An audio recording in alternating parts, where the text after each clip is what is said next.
So what is today all about?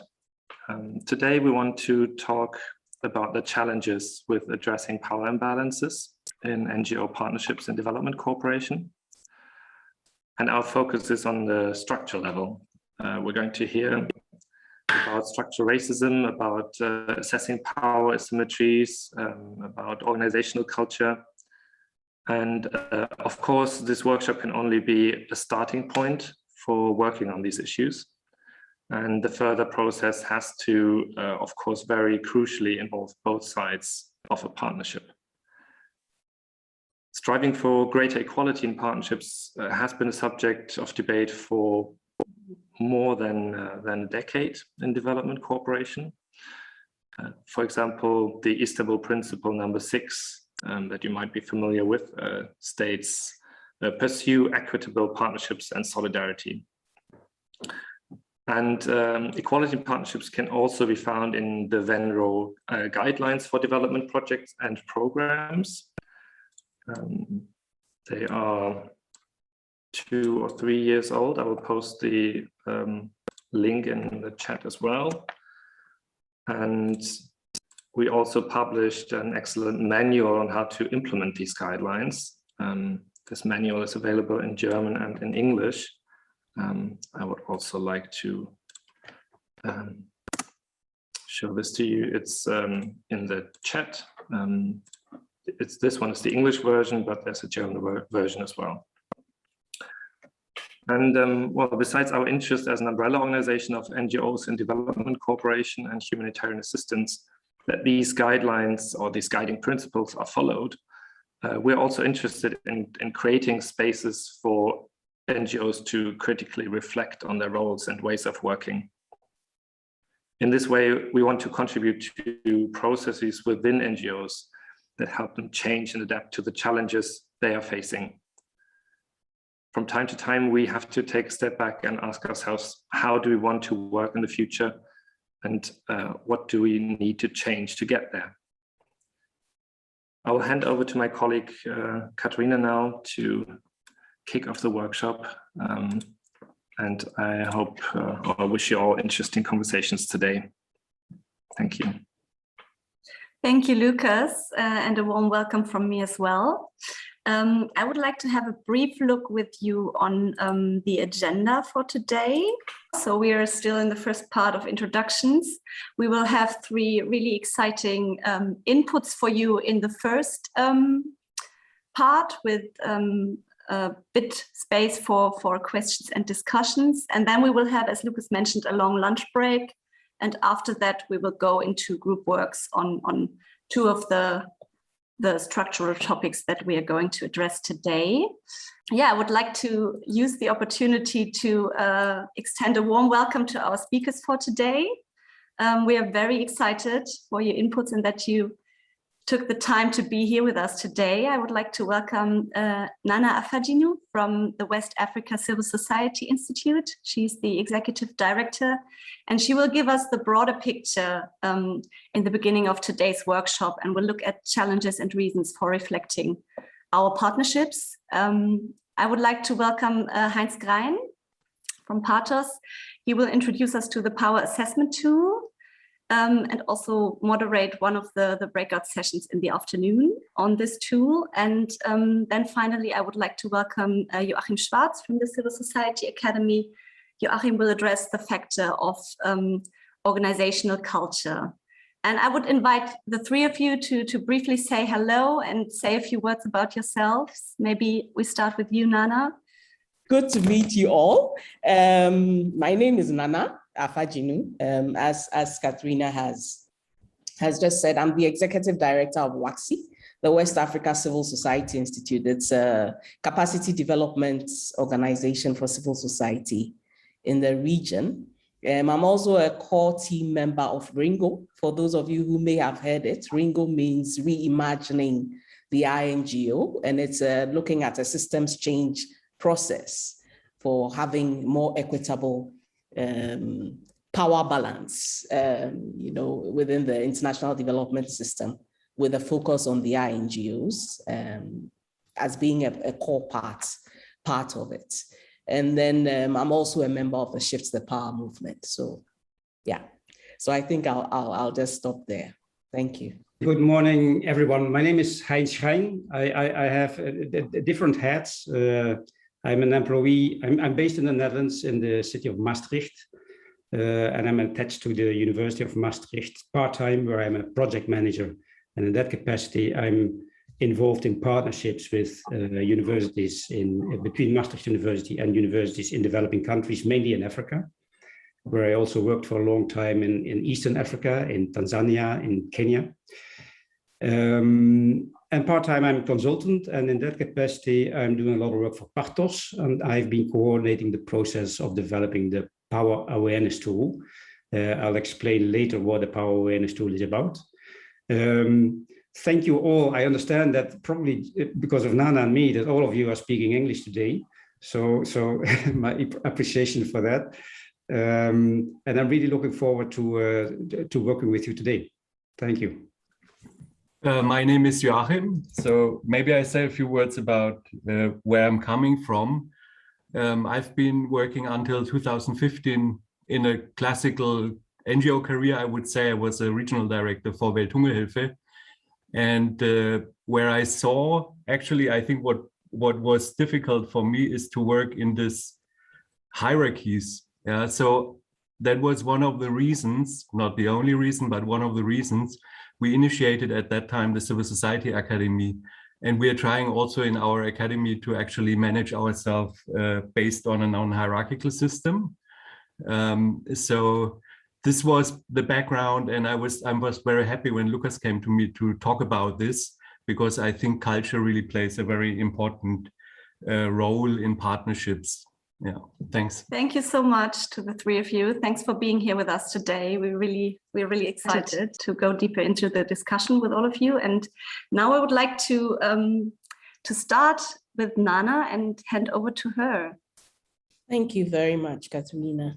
And thank you, Venro, for inviting me to this workshop to reflect with you about power asymmetry, and the role it plays in NGO partnerships. And WACSI, the organization I work with, and myself, are part of an incredible group of people from different parts of the globe in the Shift the Power movement. I mentioned that earlier, and the Reimagining INGO project.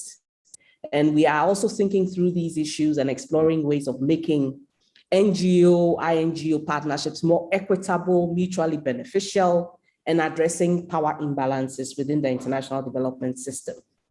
And this is the system that NGOs, both international and local, play a critical part in. So I believe this workshop is trying to do the same. And for me, that is very encouraging. So first, let's establish what we mean by the terms power and power asymmetry. So I did a little search. I didn't just want to write what I think in my head.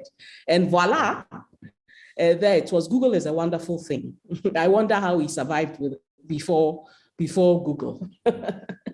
But one of the meanings of the word power is, among other things, is the capacity to do something, or the possession of control, authority, or influence over others.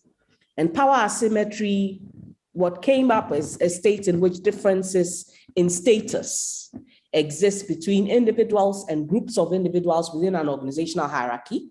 And these differences result in differential ability to take action or cause action to be taken. So we'll come back to these meanings, and they will reflect in my submission to you and our discussions today. And I like stories, so let me share one with you that resonated with me and can be applied to different contexts. I heard a story once about a woman who was always just so appalled about how dirty her neighbor's clothes were. They hung their laundry outside to dry, and every time she looked through her window at her neighbor's clothes, they were just so dirty. She would mutter to herself that she needed to go and teach that neighbor how to wash. So one day, somebody she really admired and wanted to impress was going to pay her a visit. So she decided to do a major cleanup of her home. And the day after, when she looked through her window at her neighbor's clothes, she realized that the clothes were really clean. Then it hit her that it was not her neighbor's clothes that were dirty, it was her window. And when she cleaned it, she saw more clearly, and what was dirty was surely not the neighbor's clothes. So her whole perception of her neighbor and herself changed for the better. Now, NGOs were set up mainly as charitable organizations, relief organizations, human development organizations, promoting public service and duty during colonialism in Africa. And I'll be speaking a lot from the African perspective because that is what I know a lot about. And missions were set up to save the souls of Africans, redeem them from damnation. And with missions came charitable institutions. And when many of these countries gained independence, philanthropic institutions like Carnegie, Ford Foundation, and others that I'm sure you would know from Germany, others supported technical assistance, institutional building, boosted by what was happening also in the US with Roosevelt's development plan, the support for developing colonized countries. Several NGOs were also formed during this period. And after the fall of the Berlin Wall in the 1990s, early 1990s, the support also evolved towards consolidating democracy and promoting human rights. And NGOs were and are still a key vehicle for pushing the development agenda. But like the window in that story, though the window in itself may be useful, it was covered with dirt. So because the mandate backing NGO formation and intervention is founded on the devaluation of the agency, power, dignity, and knowledge of the other, the justification for helping is pity. Pity for a lost people, pity for a backward people, pity for a less than us people, pity for a people who need to develop, people who need to become like us because we are the standard, our language, our culture, our religion, our institutions, our economic models, our governance systems, our laws. Those are the benchmarks of success. So in spite of the good intentions, the mandate was flawed.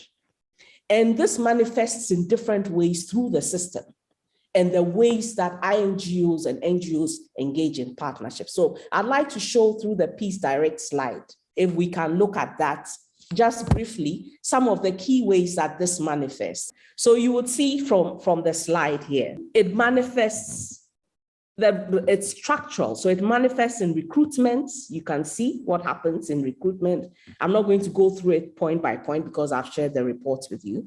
The strategies that are used in the engaging, the knowledge generation and the analysis. Whose knowledge are we using? Whose analysis is seen as the best? The funding and how that is given, who the money goes to, the language that is used, and even the terminology and the understanding of the language, the concepts that drives development, and the understanding, whose understanding of those concepts, fundraising, partnership and local actors and the engagement with them, organizational structures and how they are, all of that, how is it established, the relationships that we have. And you see it, if you read the Peace Direct report, it really does address these in detail. So the question is, what then do you do? And I believe that's one of the reasons why you're having this workshop. You want to actually do something about it. So what do you do? One is acknowledging your power and privilege. Often when we discuss these things, there's a tendency to think that it is others, it is the other. Because after all, many of you joined your institutions with very genuinely good intentions, and you don't see yourself as racist or colonizers. In fact, you are rather the ones who fight injustice. But the truth is that in its current form and substance, the international development system has embedded within it structural racism and a power imbalance that is skewed in favor of the white man, or literally representing formal imperialist powers and its agents, mainly NGOs who have facilitated it, whether they've done it intentionally or not. So look internally, individually, and collectively, identify what needs to change and change it. Use your power and privilege constructively. Ensure that decolonization is both in form and in substance. Transform the power holding structures, the systems that you have. If you are working as an NGO in different countries with different partners, who is on your board? Who is making the decisions? Who has the power to make the decisions? Who is at the table discussing what needs to be done, what interventions are right, the framework and the process of engagement, the resourcing, the language, the knowledge sources. Who is the driver behind these? And you are not the only ones going through this evolution or revolution. Governments and bilaterals are. I know that the Dutch, I was part of the Dutch ministry that was looking at some of the things, the changes that needed to be made. I was part of an external review panel. Other INGOs and platform of INGOs are. I have engaged the Irish, the Portuguese. There are ongoing movements and initiatives, Shift the Power movement, Ringo, the Global Public Investments Initiative, and there's a lot more research that is coming out also from the Global South. And the other thing is that the context has changed. The times, COVID has shown us that there were times when communities had to depend on themselves. The Black Lives Matter movement has reignited the discussion on anti-racism. The shrinking civic space in many of our countries where you have INGOs and local NGOs, the civic space is shrinking, and therefore there are questions around even the relevance of INGOs, even NGOs, and whether they are fit for purpose. This is all under scrutiny. Change is being led more and more by social movements and not necessarily formally organized NGOs and INGOs, and technology has facilitated it. The wind of change is also blowing through the Global South. So more efforts, local organizations are now also looking within to look at how they can also depend on their own resources, more and more. Use and depend on more existing capacity, strengthening African philanthropic infrastructure and channeling it more towards social justice, social protection, social accountability. There's more scholarship on African philanthropy. There's more demand for respectful and partnerships of trust, less risk aversion towards organizations from the Global South, and more interdependent relationships. And the question is, or what is being said is, if you are really serious about supporting us, support us to make us stronger, not weaker. There's more of a demand for accountability from partners, more of a request to valorize local knowledge and expertise. And NGOs themselves are also questioning, even local NGOs, their own legitimacy and relevance and their connection with citizens. So things are changing. The context has changed. And my recommendations, I think, would be, let's introspect. Let's have some self-reflection. Let's check racism, because sometimes it is so, it is not overt, you don't really see it. And if you are already enjoying privilege, it is challenging, even more challenging, unless you are deliberate about it. Let's check patriarchy. Let's check the othering, acknowledge the privilege, see how best to use it for transformation. Look at systems change, the benchmarks, the frameworks, our governance systems, management, the culture. How is it? How does power reflect in all of these things and in our engagement with our partners? The values that drive us. Let's be more transformational and less transactional. And advocacy with partners. You are also accountable to your own donors, governments, private sector, and their mindset needs to change as well, because otherwise it will be challenging for you to be able to make that change. That openness to learn, trust building and respect for partners, co-creation. I mean, I'm sure some of you have heard about Ubuntu. I'd like to share the Siamese twin crocodiles slide here. I have a slide here. There's something in Ghana they call Edinkra symbols. It's some of our traditional cultural symbols to pass on messages. And this one is a Siamese twin crocodiles, which looks at unity in diversity. And in a way also talks about, when you hear people talk about Ubuntu, I am because you are, there's a need to link up with others because we are connected. We are connected, and it is important for us to see how we shift power. We get out of our silos. We drop the egos that we have, and we connect. We connect our logos. I think for me, INGOs are still relevant, and I would like to say that even though NGOs are still relevant, they may have to change their form and ways of engagement. So I'd like to share some of the ways that I think, in my opinion, NGOs are still relevant. And you see that in the slide, and that can give you an idea about what I mean. If you look at different things, cross-learning, I believe that there's a lot. If you are working internationally in different countries, there's different learnings that can be shared. Learning from the South, there's a lot of knowledge from organizations you are working with in the global South that can help in developing programming and interventions and actually make them more sustainable. I've already talked about the mind shift in the South that is happening. There are global solidarity opportunities. We are facing huge challenges. Climate change is one of the biggest challenges that we are facing now. We have issues with security and other areas currently we are even looking at vaccine inequity and discrimination. There are major challenges that we are facing globally, and NGOs are properly situated to deal with that. There are global advocacy opportunities. Successful partnerships and networks can be driven a lot by NGOs because of your reach and because of the connections that you have. Many of you have good intentions. Many NGOs have good intentions. Many of those who are working in these organizations have great intentions. So they already come with something good. And I think if they have the structure to support it, we'll be able to achieve what we need. And I believe that we now have an opportunity to reset and really change things. But another thing that NGOs can do is to also look at advocacy in your own backyard. So in Germany, because I'm speaking now to German NGOs mainly, what are some of the key things? How do you let people, Germans, also connect with the rest of the world and realize that we are all one, really? German, you may be German, I may be Ghanaian, but we are all human and we are connected. And you are as strong as I am. I am as strong as you are.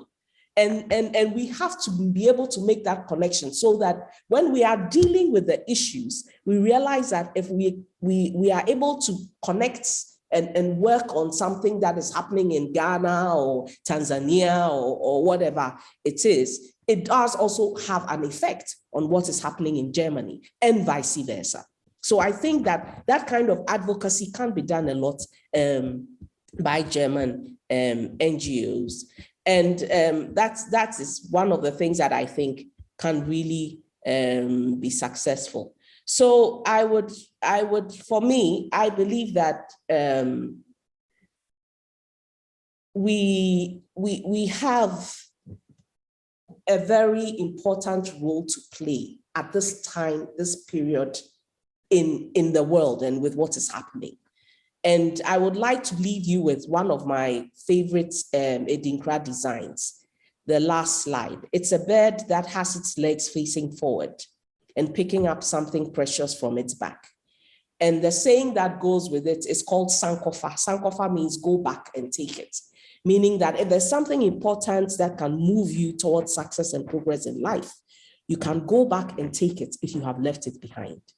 And I think we must all go back to why we are in this space, to help people, to make this a better world for all of us, one of equity, one of justice, one of equality, dignity, and love. And for many of us, that is why we are here. That's why we do what we do.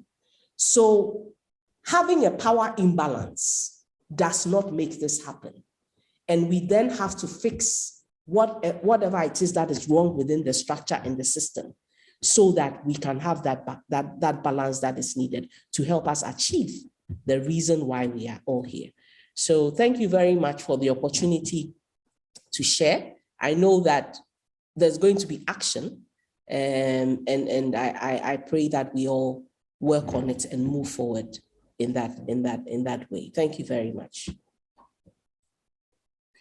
Thank you very much, Nana, for this this input, these insights. Yeah, I would like to invite everybody, if you want to share some of your comments or questions in the chat. We still have some time. I have a question, but it's very hard to write. The institute I'm coming from, we focus on research and advocacy in Germany, and that's the background of my question. Because I wonder, I sometimes struggle to say we have differentiated responsibilities. So in Germany, for example, we just fought for a supply chain law, and to find rhetorics that on the one hand say we have responsibilities in Germany to get our own window clean, you might say, but then to find a language that also does justice to the responsibilities, for example, of governments in production countries, etc. So of course, sometimes when I explain it very long, it's correct. So I was wondering about your impression about advocacy in that regard, and hints you might give for easy language that can be understood by everyone fast. I won't claim to understand the German context. So in terms of language within the German context, I will not make any prescriptions in that sense. But I think one of the things that for me is important is an understanding of the ecosystem that we are working in. I think that for many people working in Germany, for them, it is also their daily lives and what is important, how it affects the development. You can talk about development, but they are also thinking about their daily bread and their daily lives, just like that person in Ghana or whatever that is doing.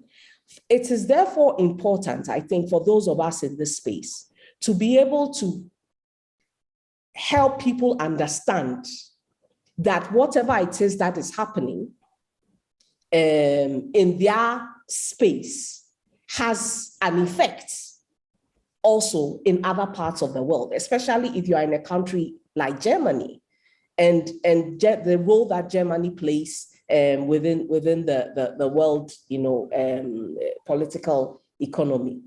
And I don't know how much of Germany, particularly when it comes to funding, the support that is given, that they know that some of their aid comes to other countries, and how they understand how that helps and how that works.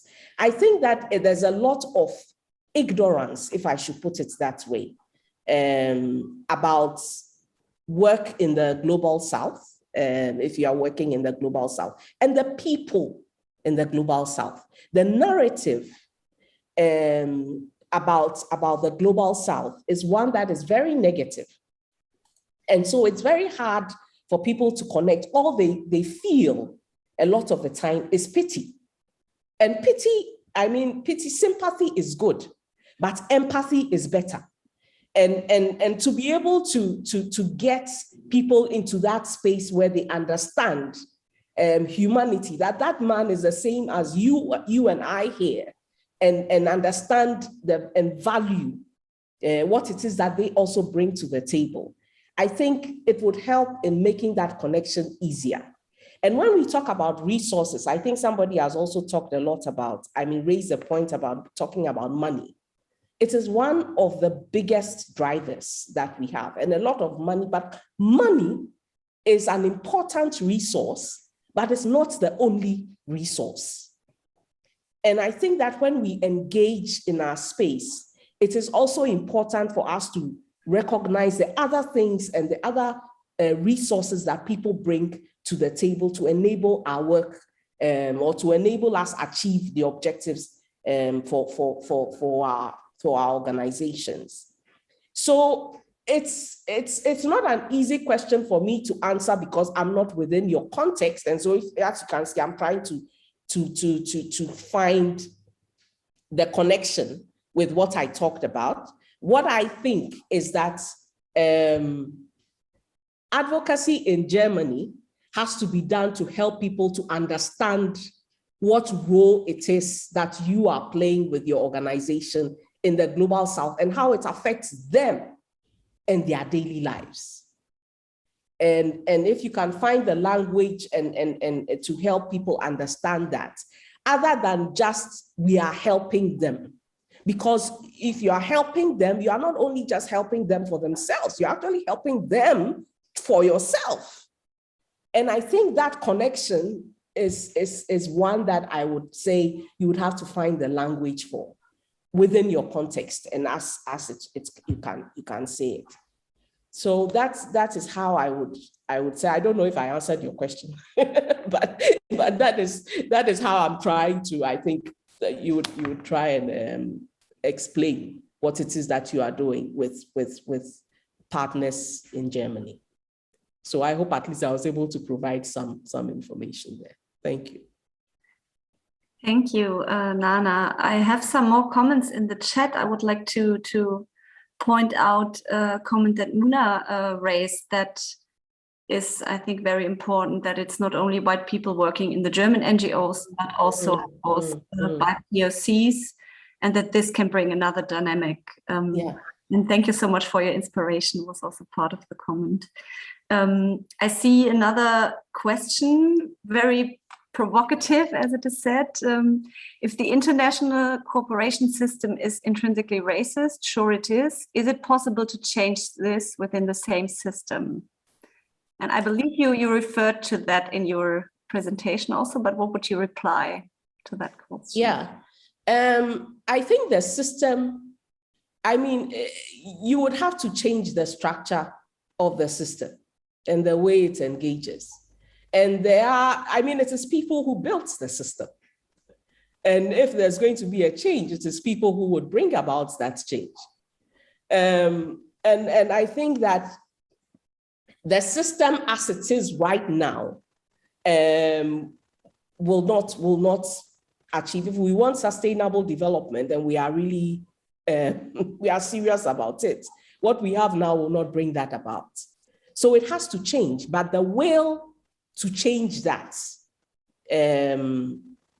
is in all of us, is in our hands, and is in the hands of the governments that we work with, the partners that we work with, because they drive a lot of the, particularly if you are looking at policy directives of governments and the way they engage. So in our advocacy with our governments, this has to be a key part of it. The decision makers have to have that change in their mindsets, and the advocacy has to come from us. And that is where I see that international NGOs have a major role to play in bringing about that change. Local NGOs can work with international NGOs. International NGOs, because of your reach and because of the spaces that you are able to access. But working hand in hand with local NGOs. So that system would have to change, but we can't, we have to have people within the system who have that will to change and drive that change. So yeah, I believe it can change. We have to have the will and act upon it. You mentioned when looking at the systems level, you mentioned the global public investment approach. I'm not sure a lot of people are familiar with it, but I will post a few links in the chat for anyone who might want to look at it. It's an interesting idea about how the system could be adapted or changed with a new focus on equal distribution of wealth. Yes, it is a very interesting. I'm also really now acquainting myself with it. But I think one of the things, Jonathan is one of the leaders in this, and one of the areas that he talks a lot about, he looks at the EU, for example, and talks about how you have countries that may not be very strong economically being supported by other countries that have the economic strength and might, but they don't see it as handouts They don't see them as lesser than they are, because Portugal, for example, gets aid from other countries. Even Ireland, I think, gets aid from other countries, but they don't see them as lesser than they are. So why, in that case, should we, if we are supporting organizations in the global south, think that they are lesser than and not have the same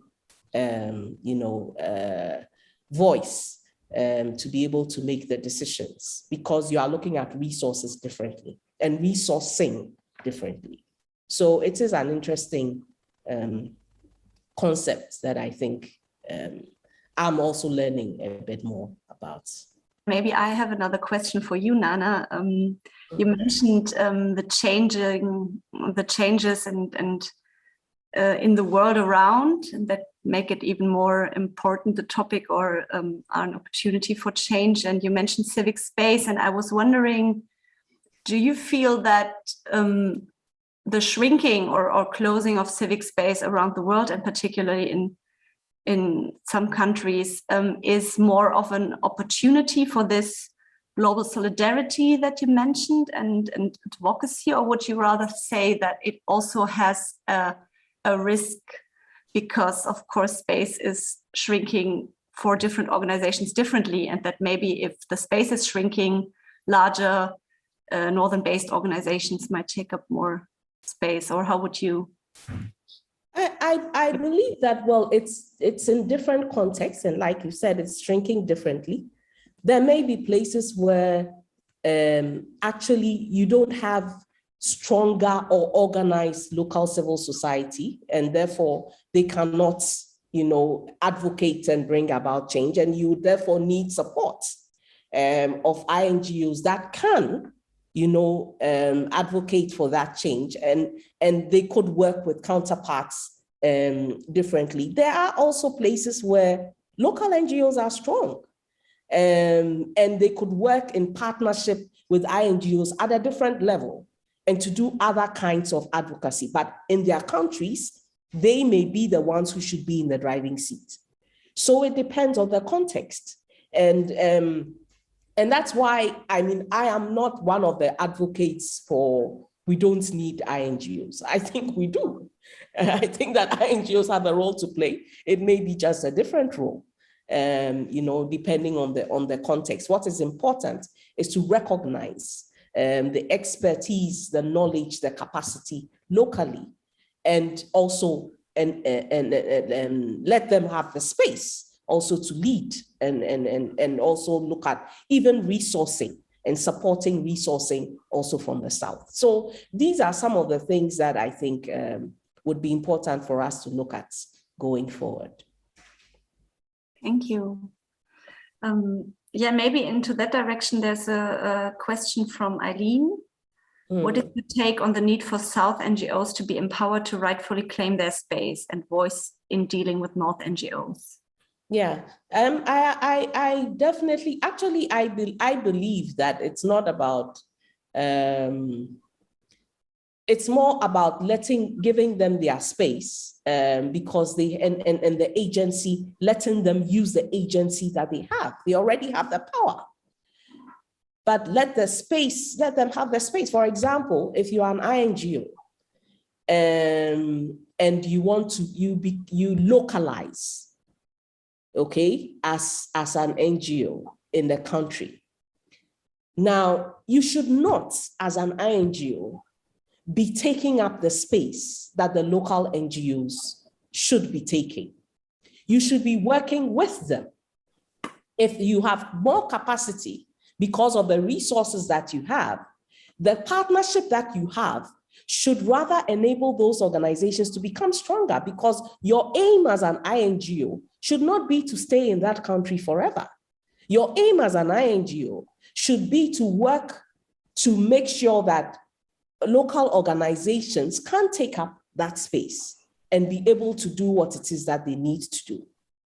And so that support, that is the support that needs to happen. But sometimes you realize that INGOs they take the space, they have the resources, they have the capacity, they even start raising money in the country, and do not empower local organizations to do same, or work with local organizations to do same. So I think if we are looking at shifting power, there has to be some very real changes that are made. For example, if we are looking at benchmarks of success for projects, how do we arrive at those benchmarks? Yes, you are working with your donors who are asking you to comply with certain regulations, but you are also working with partners.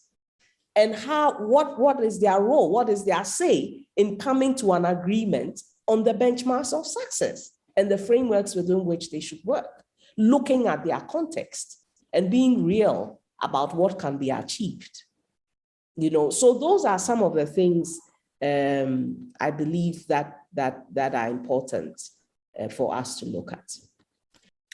Yeah, thank you again, Nana, for these insights and your perspective. I believe she had to leave. Now we look on a more practical level on things that NGOs can do, and I would like to welcome Heinz. Yeah, we're ready for your input. Welcome. Okay, thank you, Katharina. I think it was really great to listen to Nana, and I really, I basically agreed with everything she had to say. The big conclusion is that we need to change the system, but I can imagine that many of you will be thinking about, okay, the system is quite a big thing, and many of you will probably be thinking about your own partnerships, which are subsystems of the entire system, and they need to change also. So then the next logical question would be, is how to do this. And even if in a partnership, if there is consensus that power imbalances exist, it can be very hard to talk about it. And it is because power is in many ways elusive. It's very hard it's not very visible. And then existing power relations, they're so much ingrained in our daily routine of doing things that we're often not aware that we're exercising power. And take, for example, you are a project manager or a program manager, and you are just in the center of a web of partners. And a simple decision is, for example, you hire somebody to evaluate the program. It's something that you could do by yourself. It might not seem as a big deal to you, or to finish a report and then quickly sending it to the back donor in order to meet a deadline. These are very simple decisions to take, but they may have far-reaching consequences for other partners.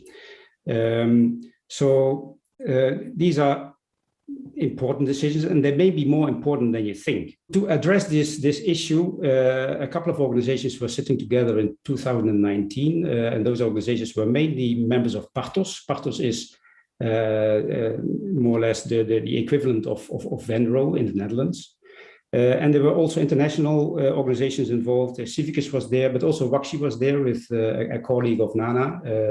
Charles van Dijk was also in the meeting. And they recognize this problem about that power is a very intangible thing. So they decided that we need something to make power more visible. And yes, the hypothesis underneath that idea was that if we are able to make power a less abstract thing, more tangible, more visible, then it becomes also easier to discuss power in a partnership and to change it. So what we did is that we decided, okay, if you want such a tool, let's first make a list of requirements that such a tool should meet. First we thought it should be simple to use. It should not be a tool, there should be not too many barriers. So for example, if you have to hire very expensive external facilitators to facilitate the application of such a tool, then many organizations are not going to use it. So we said it should be possible to do this in your own organization without having to hire external facilitators. You can, but it's not necessary. Also, if a tool takes a very long time to implement it and to do it together with your partners. If it's too time consuming, that will be a huge barrier. The same if the tool is very hard to comprehend what the whole thing is about. Then it has to be meaningful. It's not just about ticking boxes. It should encourage partners sitting around the table to reflect on their partnership. And we also said, because at that time, many of the partners organizations were involved in establishing new partnerships, it should be applicable to existing partnerships, but also to emerging partnerships. And the process that we followed was, maybe there is already such a tool.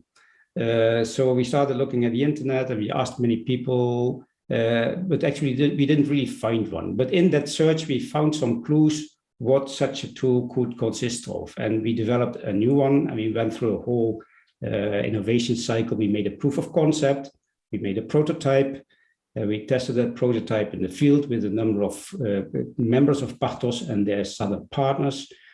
And based on the testing of that prototype, we developed a final product that I'm going to share with you in a minute.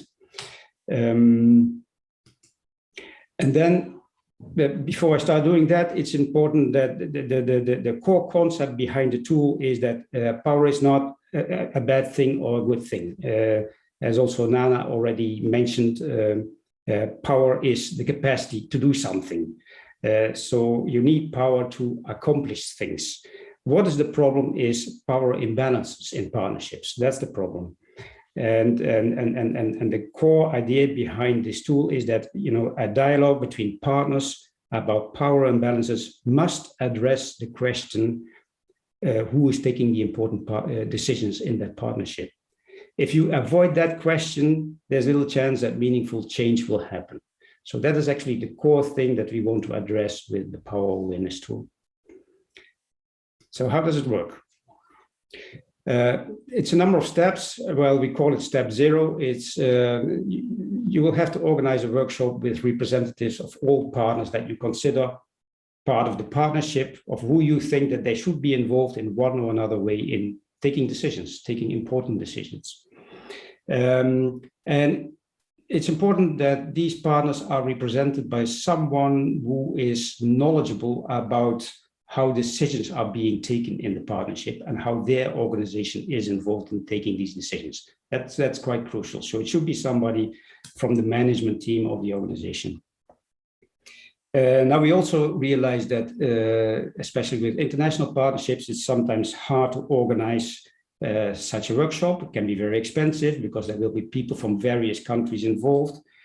And then at that time, there was also, well, there's still Corona. At that time it started. So we realized we need to also have an alternative for organizing a face-to-face workshop.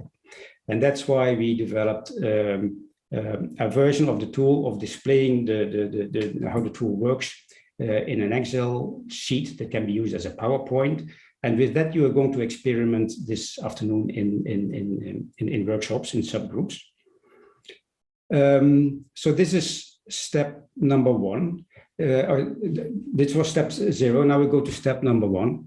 And step number 1 is that if you're sitting around the table with all the partners, you're going to make a list of all the important decisions that are taken in that partnership. This is not an easy task. We realized that we also saw that when we tested the first version of the tool, that this is actually the hardest step to take. How do you agree with partners what important decisions are that are taken in a partnership? And that has everything to do with that power is so still quite invisible. And we also noticed that what helps to get a clear picture of all these important decisions that are being taken, that is if you, that you go through the whole partnership cycle, the whole partnering cycle, that you start with, you know, how a partnership emerges, how it's doing its thing, implementing its programs, how it's being evaluated, and how it's then subsequently moving to the next stage. So we call this partnering cycle was not developed by us. We took it from the partnering initiative. So it's 4 phases, and within those phases you have a number of sub-steps that are being taken. And if you go if you think through that whole partnering cycle, it becomes easier to make a list of these important decisions.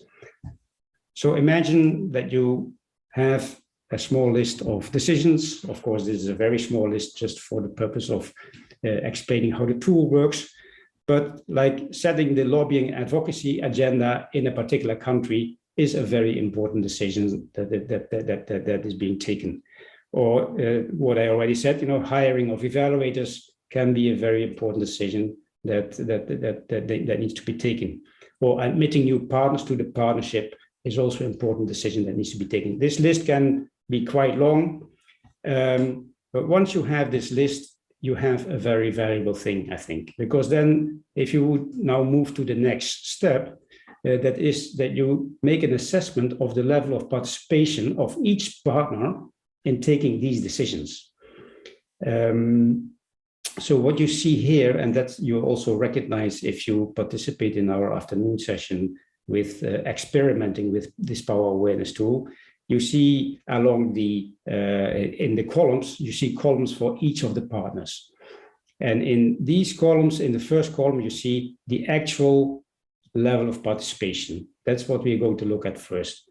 And then we're going to look at the desired level of participation. But let's first start with the actual level of participation. And how do we assess this? We are going to do this through using a rating system. This rating system was not invented by us, it already existed. But what we said is that if a partner is not informed, not included at all in taking the decisions and not even informed, then you can rate this level of participation as a 0. If the partner is being informed about decisions being taken, but has no say in taking these decisions, then we rate that with a 1. If the partner is consultant before a decision is being made, but does not co-decide, then we rate it as 2. If a partner co-decides in taking a decision, then we rate it as 3. And if a partner makes the final decision on his own without any co-decider, then we rate that as 4. So let's see how that could look like. For example, here we see that partner 1 rates with setting the lobby and advocacy agenda. We see that his first partner actually takes the decision. The second partner is being informed, and the other partners, the partner 3 is not even informed about what decision is taken about the lobbying and advocacy agenda. So you can just rate all decisions in this particular way, and then you can also have a discussion with your partners. Okay, what then would be the desired level of participation be? Now, of course, you're going to look, if you do this, then, for example, you may not be happy with the fact that this partner 1 is taking all the decisions about the lobbying and advocacy agenda. So you say that we want to have at least that partner 1 and partner 2 co-decide about this, and that partner 3 is being consulted about this. So if you see that your desired situation is different from the actual situation, then you would have to undertake some action to change the situation. This is basically what the whole thing is about. Organizations that have used this and that are using this in the Netherlands, they are very surprised how easy it is. They also all agree that this step of making this list of decisions is indeed the most difficult one. Therefore, for this afternoon, we have asked 3 of your colleagues to already prepare these first 2 steps, because otherwise we wouldn't be able to do the exercise in 1 hour. And then you will together have the opportunity to conduct those steps 2 and 3.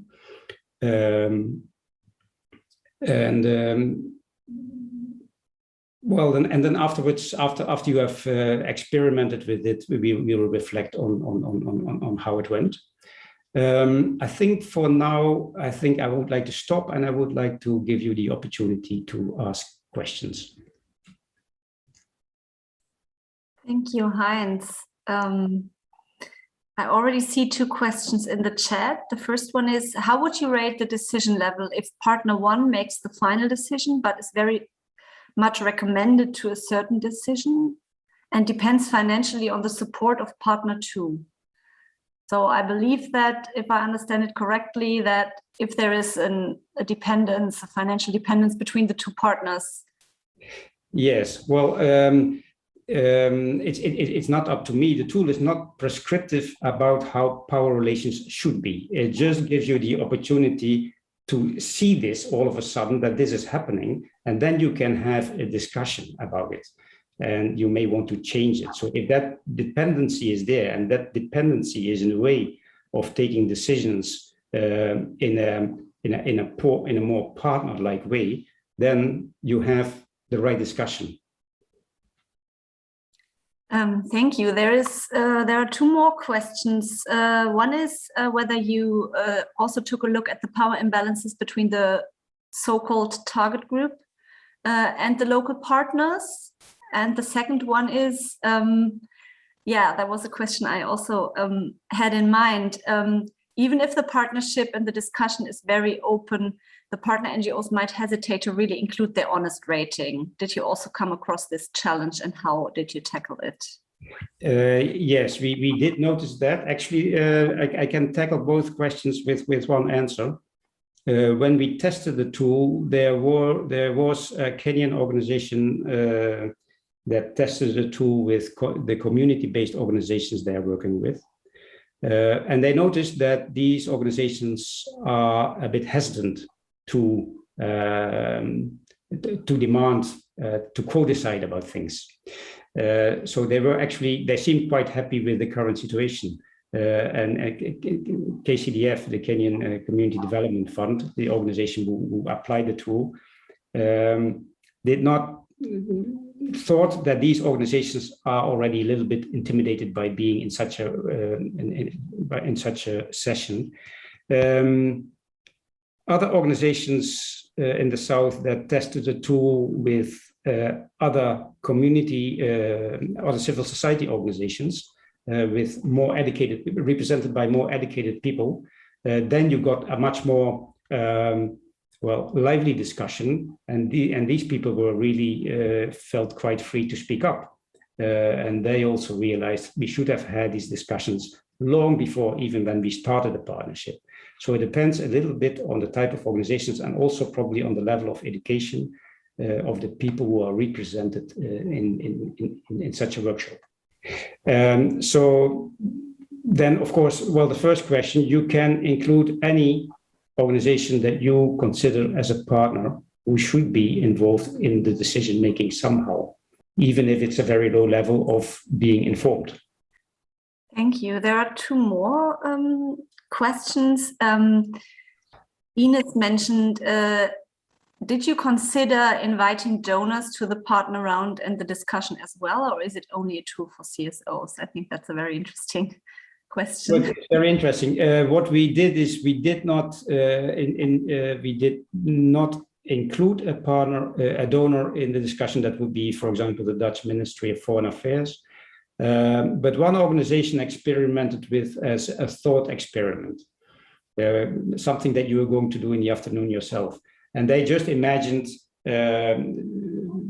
different partners involved, and they also included in that analysis the ministry, which actually, and then they came to the conclusion that this ministry was less influential in making important decisions than they anticipated. And that actually the INGO had quite a lot of decision-making power, even compared to the ministry. Thank you. So I think it's very interesting to do this. But you, as I understood, you did it some organizations did it as a thought experiment, not actually having something from a donor. Yeah, but of course you could also invite a donor to a meeting like this. Why not? And there is another interesting question. I was wondering who is in charge of the rating of the level of participation. Is it someone external? Is it a process in which all partners involved? So yeah, how does this workshop setting? Right. Well, it's certainly not somebody external, but in organizations, they do it in different ways. So in some cases, they say that every organization just rates the level of participation by themselves. So if they say our participation is being consulted, we put there a 2, then it's a 2. In other cases, they decide to make that subject of a discussion. Can we agree that this partner in these type of decisions is only being consulted? Yes or no? So then you can have a discussion about it. So both things are possible, but it should definitely not be done by an external. So actually you need to achieve some kind of consensus that this is indeed the level of participation, yes or no. From practice, we have found out that whatever method you use, either the discussion way or everybody does it for his own, that doesn't lead to much controversy. It's quite an easy exercise to do. And but when it comes to external, question of myself, some organizations do these discussion workshops maybe with an external facilitator, or is that something that you would recommend? Or no, an external facilitator can facilitate such a session. That is not a problem at all. But I think the facilitator should not determine what the level of participation is. That that observation should be really owned by the participants. Yes, thank you. Another question, are you aware of organizations that use this tool on a regular basis, for example, every couple of years? Yes, there is, for example, the Dutch organization Coordate. They have decided that this tool will be used every time when they engage in a country with new partners. So they have also translated the tool in French and possibly also in Spanish, but I'm not so sure. So they use it on a very systematic basis. Of other organizations, there are about 8 other organizations, they say that they have used it, but I don't know how systematically that they do this. Yeah, and another question into that direction, which is also very interesting. What is your experience when they come to conclusions on what needs to change? Did they implement it, and does it change? Did you get any feedback also from Southern and Northern NGOs? What is your experience? No, that's too early, because by the time that this tool was really brought to the market, I would say that was early last year. I mean, the time is still too short to see whether any changes have been already have happened already. And of course, I'm very curious about that. At the same time, we also have to be aware that this is usually sensitive stuff that organizations are a bit shy to share with an outside audience. So it's hard to find out about this. But if there would be a research would be very interesting on this. Yeah, maybe I have one last question, because you mentioned the process and the testing. Could you say something about who was involved in that and how that discussion went? Did you change some things during the process, and what was your experience with that? Yeah, here you see a list of the organizations that were involved in the testing. So that was UMRA Flying Doctors, ECHO, Coordate, KCDF, Mercy Corps, and Oxfam Novib.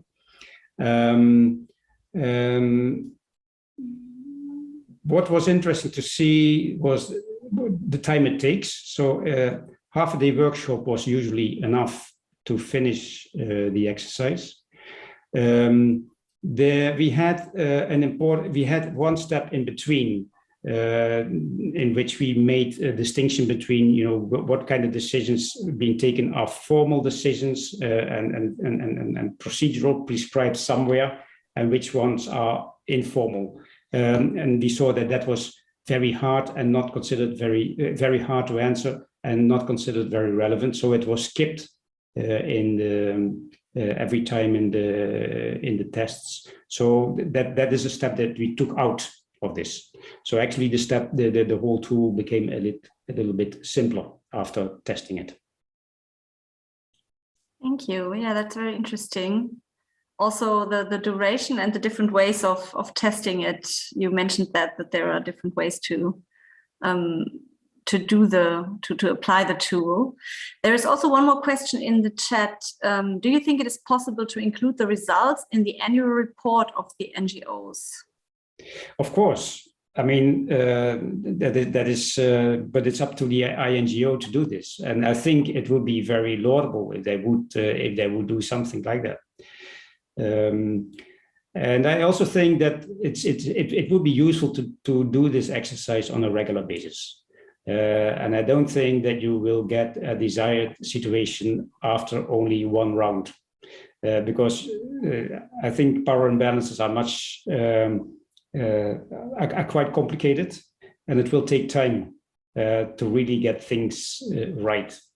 So I think you have to do it regularly, and to also check whether new power imbalances that you don't want are creeping in again. So I think it would be very good to include that in an annual report. But that's, of course, that is up to the organizations to decide whether to do this, yes or no. Thank you. Okay, there's one final question. How would you describe the function of this tool? What is it able to provide for each participant?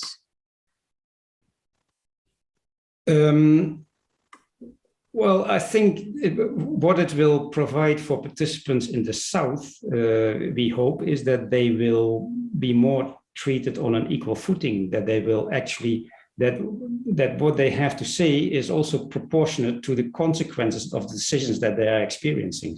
And at the moment, that is not the case. So decisions are being taken, and they experience the consequences of these decisions, and it just doesn't feel right. And that is everything that Nana has been talking about this morning. So I think this will be one way of addressing these issues. It's not the only way, because, as I already indicated, this is mainly about making decisions. And I think in the next presentation by Joachim, we're also going to look at the cultural aspects. And I think you need to address both. So only applying this tool will not be sufficient, but indeed, not talking about who is involved in which type of decisions is absolutely essential. It's not something that you can skip, but it will not solve the entire issue. Certainly not. Thank you. You were already referring to the next input. I have one more question, and then I think all the other questions we can take to the afternoon session. You mentioned that it's usually a workshop with several partners. Do you think to work in depth with one partner makes sense, or would you recommend to always include several partners? I think that depends on the situation. If you're already in a partnership and you want to add one partner, it wouldn't do any harm to just go through this exercise with this one partner. So it depends a bit on the setting, how you determine the scope of who is involved and who is not involved. But generally speaking, it's good if everybody is involved, of which you think should be a full member of this partnership. Thank you very much, Heinz, and look forward to our afternoon session. And now I'll hand over to Joachim for your input. Yeah, thanks, Heinz. This was really inspiring. And I really have to say the Dutch organizations, somehow they are more progressive sometimes. And I wonder it has to do with the culture maybe. Yeah, I guess there is a different culture. And I'm going now into culture and how that plays a role in transforming power structure. And I'm attempting, that everybody who is here is basically thinking about the culture of their organization, and how that affects actually how you do partnerships and how you work with partners. So I have here a very simple, basically partnership model. You have probably seen this before. It's basically just saying transactional or collaborative partnership, and each of those have certain characteristics. I'm not reading them out now, but you might say the culture plays a lot of the culture plays an important role in whether you are on the collaborative side or on the transactional side.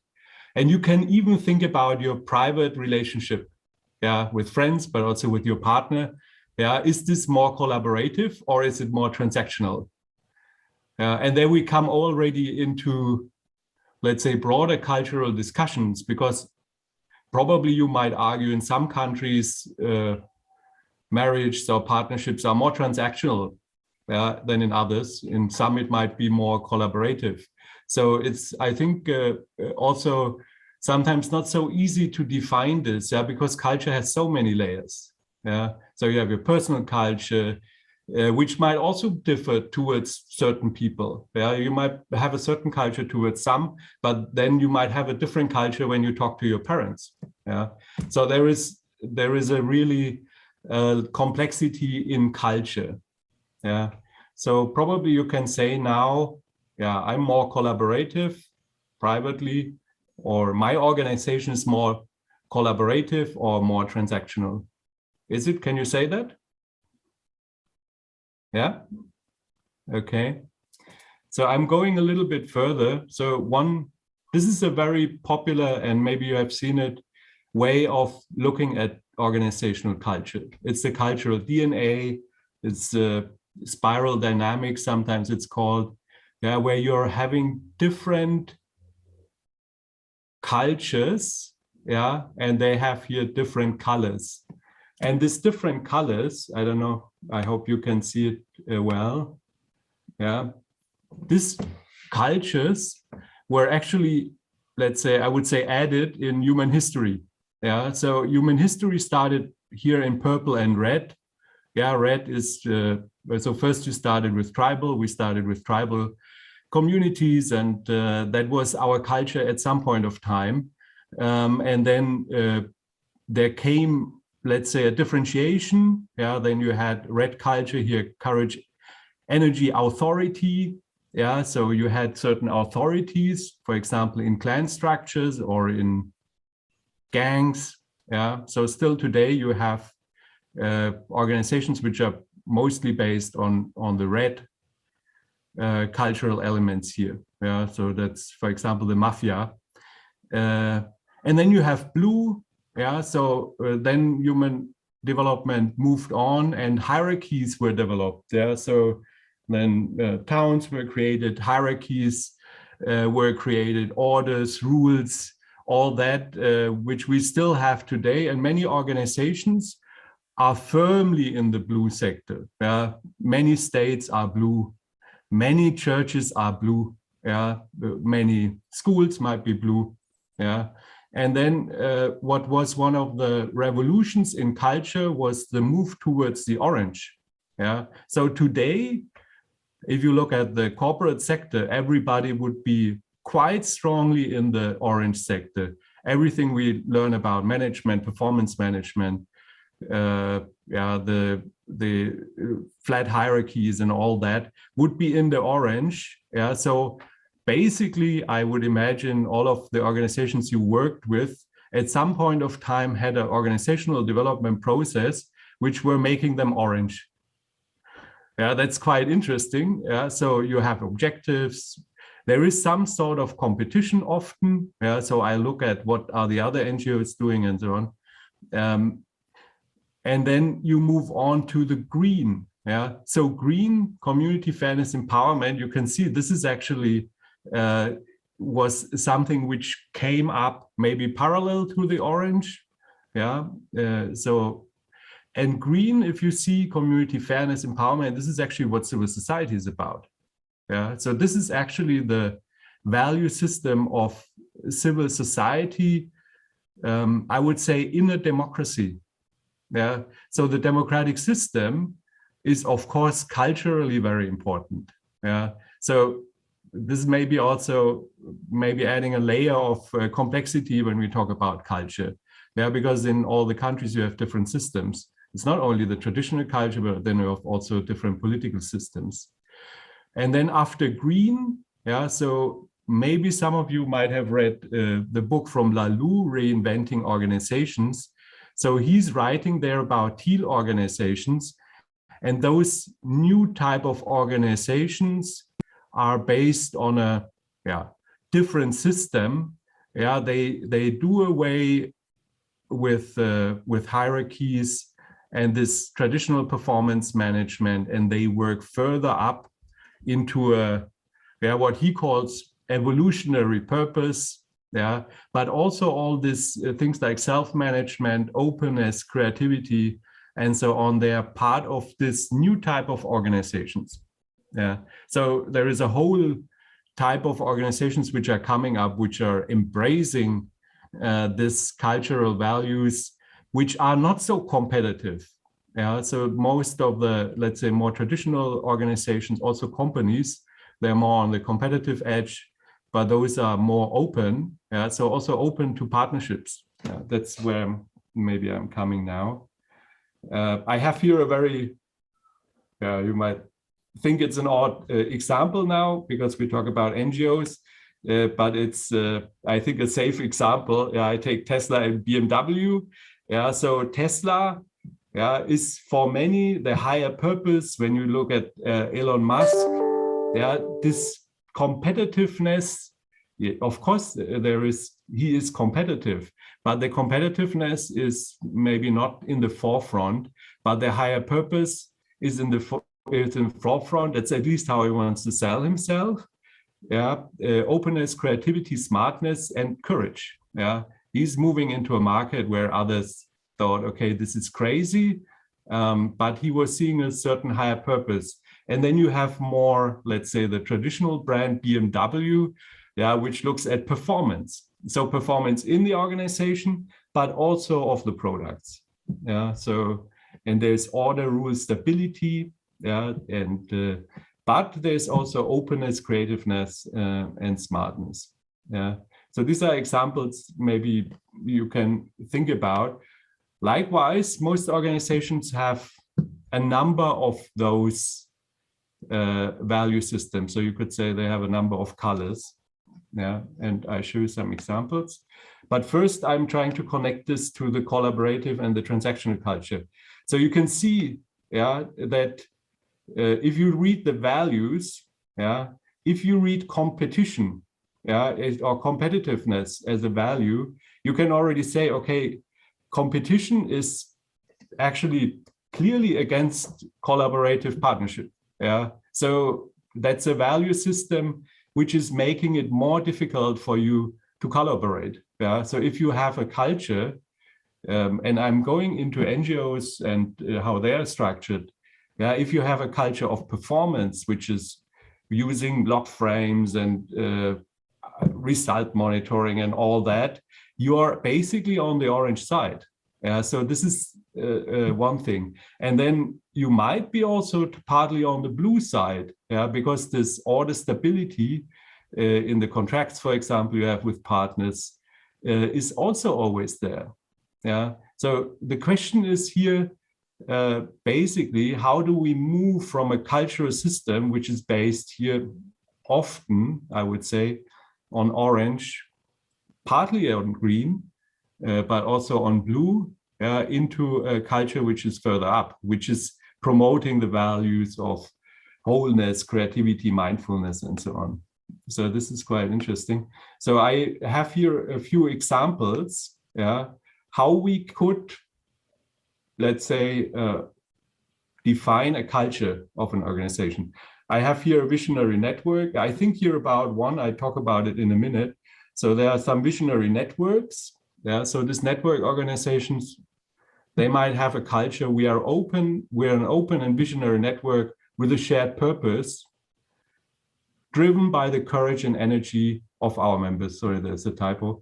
So this could be a visionary network. This could be the culture. So you can see I put it in here. This is yellow, green. There is also red.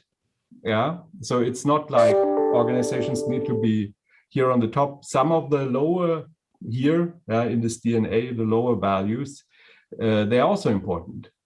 So it's not like one needs to move up necessarily, but on certain partnership issues, it probably helps.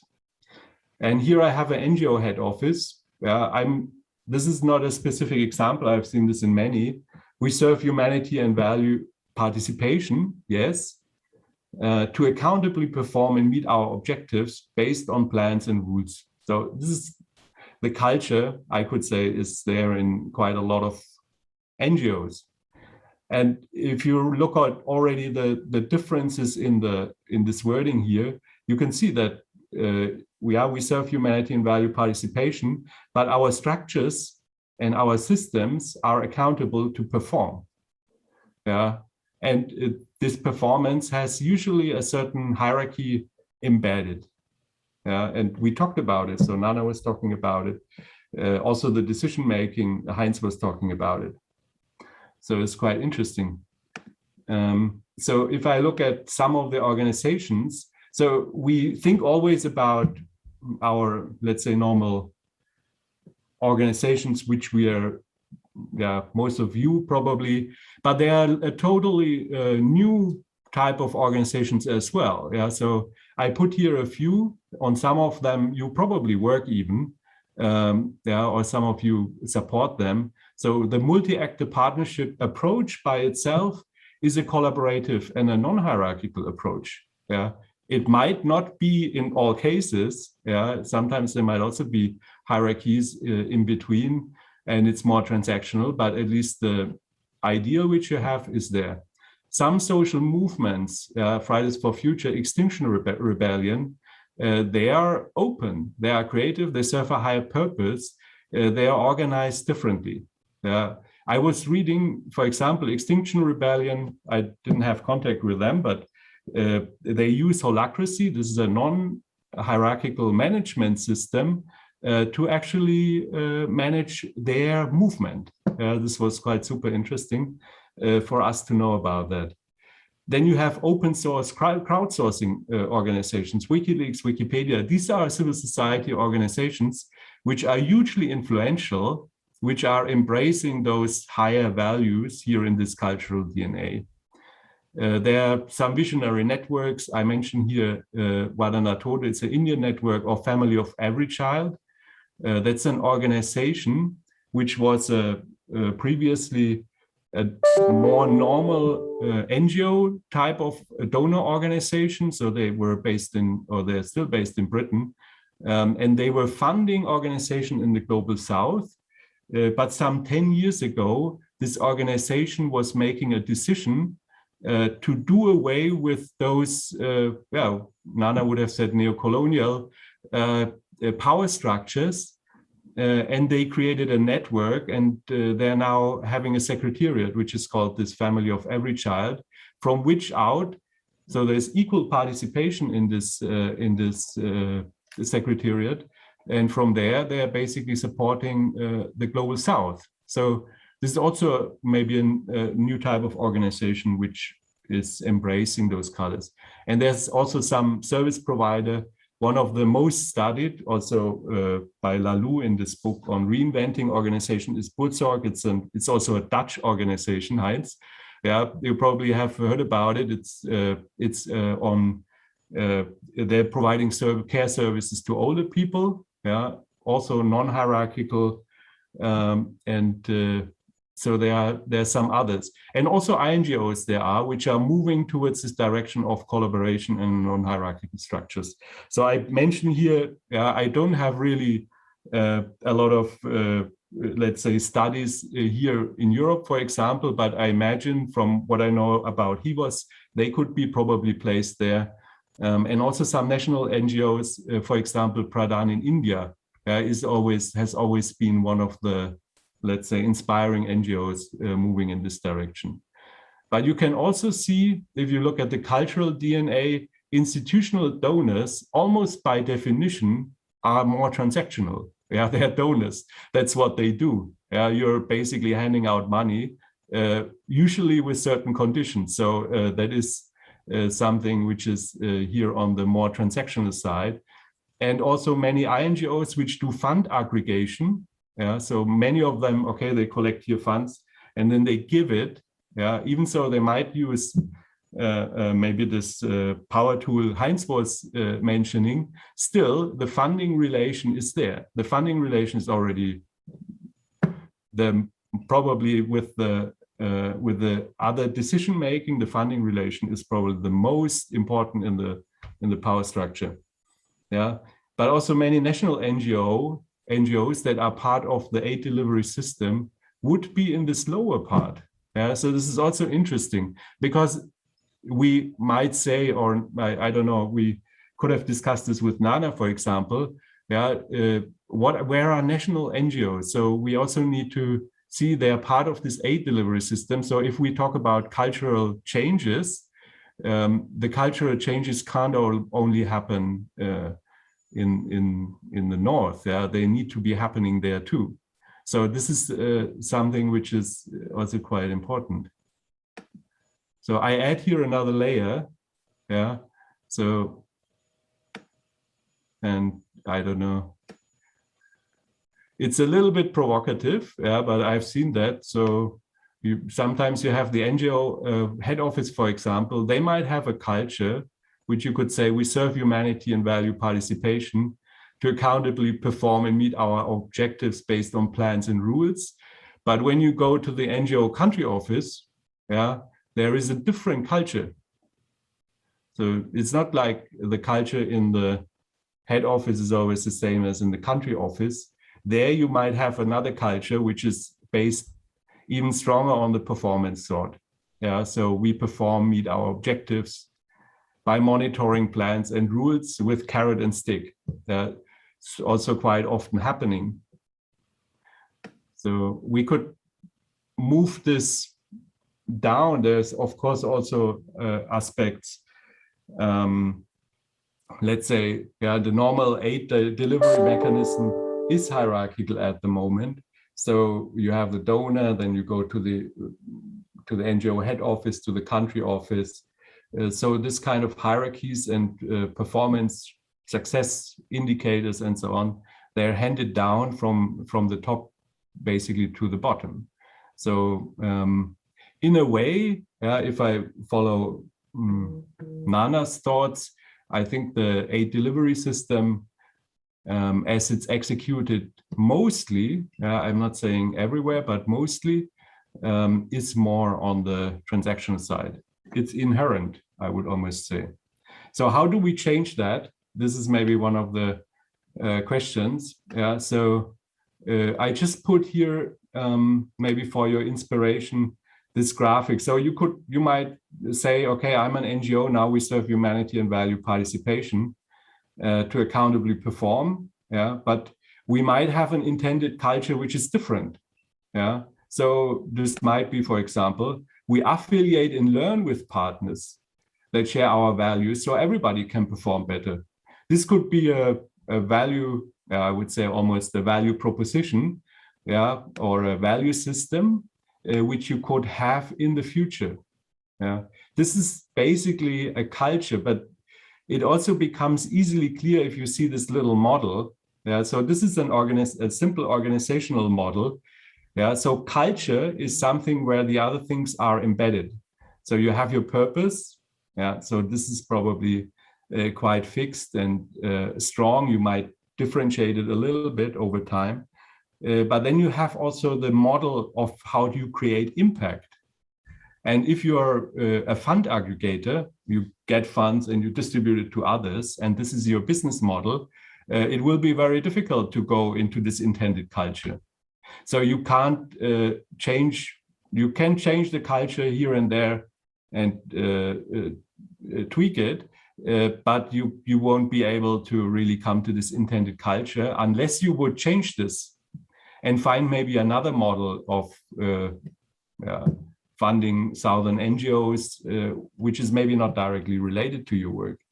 Yeah, so this structures and systems and the model is important, and also how you source resources, yeah, and or what you understand as resources. So I found it interesting in the morning when Nana said, okay, it's not all about funding.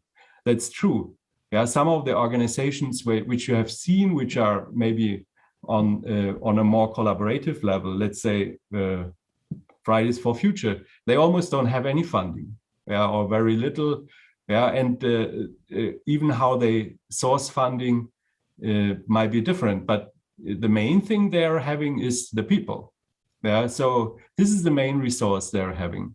This is how they understand themselves. Yeah, so this is quite different to, let's say, to a traditional, I say traditional donor NGO, where even by the name. So this title I'm not using because I feel it's the right title. But when I was working in India, they always called me a donor NGO. Yeah, you're from the donor NGO. So this was basically the name they gave us. So there are other resources. Yeah, this could be in-kind resources. Partnerships are a resource. Yeah, or it could also be the people that are directly working with you.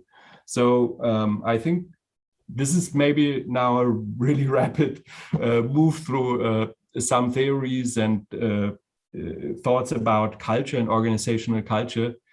So in the afternoon, I think if there is enough time, we would basically go into some of your organizations, or you could reflect basically on your organizational culture more, share it with some of your colleagues. And we also would be thinking about basically what could be your intended culture.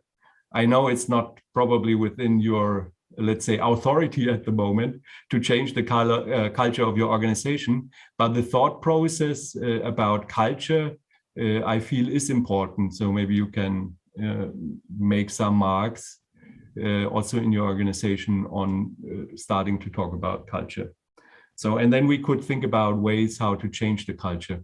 So this is what we would do in the afternoon. Yeah, thanks for now.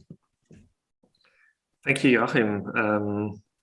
That's very fascinating, especially when you start to mix and match from all the different colors, and when you want to find out what kind of culture is present in your organization. And we have a couple of questions about this.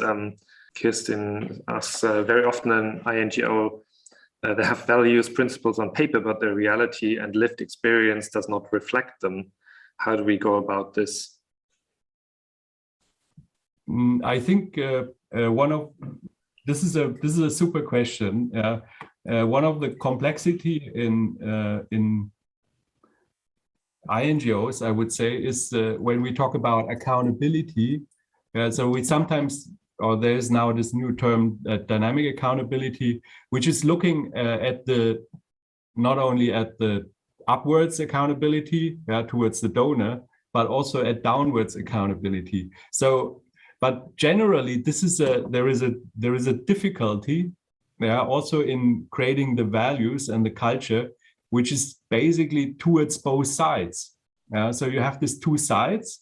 Let's say I'm a German NGO and I'm trying to get funding. So this unit, which is doing the marketing, or also some other people, they might have a certain culture because they try in their culture to please the donor. While others, they might be in the country office or in some other parts of the organization, they want to please actually, or they want to not please, sometimes please, or they want to affiliate with civil societies in the global south. So there is this, let's say, conflict of interest in the organization, which is quite difficult to bridge. So I don't have a conclusive recommendation there. But I think this dynamic, to think about this dynamic accountability and think about who are we actually accountable for, or towards who are we accountable, this is quite important here. Yeah, I think this also addresses another question. What do you think about a diverse mixture of cultures in organizations? The term culture may cover other aspects, as we know from containing. I mostly in organizational theories, you would say, if cultures are going very different in a unit, this is always a challenge for the organization. So I think this is clear. So you can't, let's say, let's just take you're doing your regular projects, and another unit is doing, let's say, multi-actor partnerships. They have very different success indicators. They think about success very differently. So there are these tensions which are coming up. They might be positive, but they might be also deadly for an organization. Yeah, if you have basically these tensions very strongly. Similarly, you have in country offices sometimes a very different culture. And what I realized in my work, so we work quite with a lot of organizations and also international NGOs. Often the cultures are differing in some parts of the world, but it is often not really, or there is not really an attempt to have a coherent culture in the organization. So this is a problem, yeah, because then you might have the ones they're looking really only at, okay, let's say, for example, at money and how much turnover you're making, and the others have maybe this high-flying plans about purpose. Yeah, so this is sometimes you have the differences, and this is, I would say, a problem. Also, because often the stuff changes very quickly. Yeah, so sometimes you have these breaks. Sometimes when I work with offices in countries, I have the feeling the culture changes with the new director who is coming. So this director is changing the culture more than the role the overall organizational culture plays. So that is not healthy, I think. Thank you. You mentioned multi-stakeholder partnerships, and we also have a question on this. I have some doubts about the green DNA of the examples for multi-stakeholder organizations, community participation, etc., of the target group / local partners. Yeah, I think these doubts could be there. I'm not exactly sure multi-actor partnerships are always there, but I think at least the idea of dialogue and what multi-actor partnerships intend to do should be there. But I agree, sometimes they probably are still in many countries or many sectors then quite transactional. Okay, thank you. Perhaps one last question before we go into the break. If you argue that the culture of organizations should work towards being more collaborative, what is your position concerning working with funds from donors with transitional culture? My imagination is that this more transactional aid has a role. It's not like it doesn't have any role. There is a role in it, let's say, in certain countries where you're building roads, the democracies are not yet established. For example, there's an authoritarian regime. You can't work maybe in certain spaces collaboratively even. But if there is openings, let's say, towards working on a more collaborative way, even so the organizations there might be more transactional. Often, and that was Nana's critic probably, those organizations are transactional because sometimes the aid system made them transactional. But this is not always the case. There might also be other organizations. For me, finding others who are working, who are able, sometimes maybe one needs to think about finding others as well. So sometimes you might work with transactional partners, but try to move together with them to a more collaborative culture, which might be a long process, but there might also be other people. So in many countries, I feel that you could work on incubation of new organizations, which might already have then a collaborative culture. Maybe that is more satisfying or more impactful in the long run than only working with those which are already there and trying to change them. Thank you very much, Joachim. This is a very fascinating start, and I'm looking forward to the afternoon.